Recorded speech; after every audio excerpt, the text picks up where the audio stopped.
University. శ్రీరస్తు శుభమస్తు అవిఘ్నమస్తు. శ్రీ రాజశ్యామలాంబ సహిత దశమహావిద్య ఆలయం స్వర్ణ దేవాలయం గోల్డెన్ టెంపుల్ నిర్మాణం కొరకు లోకక్షేమార్థం దశమహావిద్య మహాయాగం 11 లక్షల కొబ్బరికాయలతో లక్ష్మీ గణపతి హోమం మరియు 11 కోట్ల కుంకుమార్చన కనక మహాలక్ష్మి కుంకుమార్చన సత్తుపల్లి శ్రీ లక్ష్మీ గణపతి ఆలయమునందు 108 రోజుల పాటు నిర్వహించబడును. ఈ కార్యక్రమంలో భక్తులందరూ పాల్గొని తీర్థ ప్రసాదములు స్వీకరించి భగవత్ కృపకు పాత్రులు కాగలరని మనవి. స్వర్ణ దేవాలయ నిర్మాణము మహాసంకల్పం, సాహసోపేతమైన నిర్ణయం. ఇది అమ్మ నిర్ణయం, ఇది దైవ సంకల్పం, భక్తుల శిష్యకోటి సంకల్పం. ఈ మహాసంకల్పం నెరవేరడానికి 999 యజ్ఞములను పూర్తి చేసుకుని సహస్ర యాగములు అడుగు పెడుతోన్న వేళ ఈ మహోత్సవమైన కార్యక్రమానికి స్వర్ణాలయ నిర్మాణానికి శ్రీకారం చుట్టిందే శ్రీదేవి శ్రీ విద్యాపీఠం. గణపతి శరణాగతి అంటూ దైవాన్ని స్మరిస్తూ ఈ కార్యక్రమాన్ని రూపురేఖలు తీర్చిదిద్దడానికి భక్తులు ఈ యజ్ఞాన్ని నిర్వహిస్తున్నారు.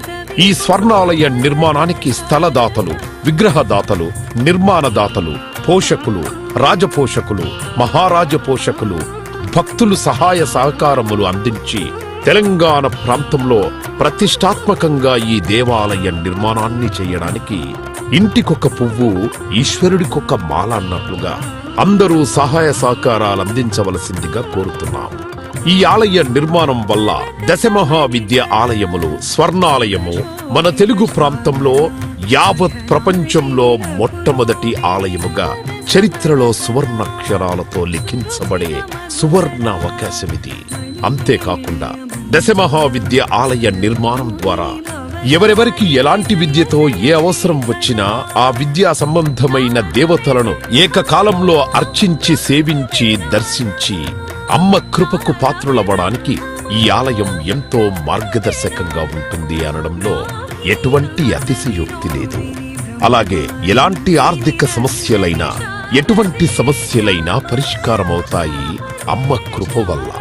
కలిపురుషుడి యొక్క ప్రభావం చేత కలియుగంలో ప్రకృతి వైపరీత్యములు, ప్రకృతిలో అనేక రకాల గ్రహగతుల చేత మానవుడి జీవితం ప్రశాంతం లేకుండా జీవితాన్ని గడుపుతూ దినదిన గండం 100 ఏళ్ల ఆయుష్ అన్నట్లుగా ప్రతిక్షణం మనసు ప్రశాంతత లేకుండా కలి ప్రభావం చేత ఎటువంటి పూజలు, ఎటువంటి యజ్ఞాలు, ఎటువంటి సాధనలు చేసినా కూడా సరైన ఫలితాలు లేక అంధకారంలో కొట్టుమిట్టాడుతున్నట్టుగా అన్ని ఉన్నా ఏదో కోల్పోయినట్లుగా జీవితానికి సుఖం లేకుండా కాలము గడుపుతున్న జీవకోటికి కామకోటి పరమాచార్యుల యొక్క, జగద్గురువుల యొక్క, అస్మద్గురువర్యుల యొక్క ఎన్నో కోట్ల తపశ్శక్తిని ధారాదత్తం చేసి ఈ ఆలయ నిర్మాణం చెయ్యడానికి మహాసంకల్పం చేసినాము.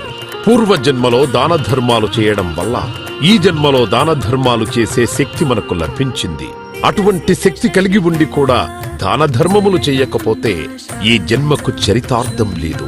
మనవంతు దాన ధర్మాలు చేస్తే, ఎటువంటి దాన ధర్మాలు చేస్తే అత్యంత ఉత్కృష్టమైన పుణ్య ఫలితం లభిస్తుందో అటువంటి పుణ్య ఫలితం లభించే అవకాశం ఈ స్వర్ణ దేవాలయ నిర్మాణంలో భాగస్వాములవ్వటం.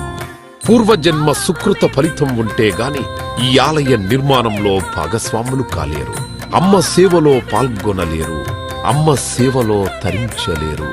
ఒకవేళ తరించాలని ఆశ ఉన్నా కను ప్రభావం వల్ల మిమ్మల్ని కర్మల వైపు ఆ కలి ప్రభావం ముందుకు తీసుకుని వెళుతుంది తప్ప దైవ మార్గంలో నడిపించడానికి ఎట్టి పరిస్థితుల్లో మన మనస్సును ఒప్పుకునేలాగా చెయ్యదు. అయినప్పటికీ వాటన్నిటినీ దాటుకొని అపర దేవత సేవలో పాల్గొనటం ఎంతో మంది భక్తులు ఇప్పటికే ముందుకు రావటం మేము ఈ దేవాలయ నిర్మాణంలో భాగస్వాములవుతాం. శ్రీ రాజశ్యామల సహిత దశమహావిద్యా స్వర్ణాలయం నిర్మాణ మహాసంకల్పం శ్రీదేవి శ్రీ విద్యాపీఠం శ్రీ లక్ష్మీ గణపతి ఆలయం సత్తుపల్లి కంచి కామకోటి పీఠ సంప్రదాయం.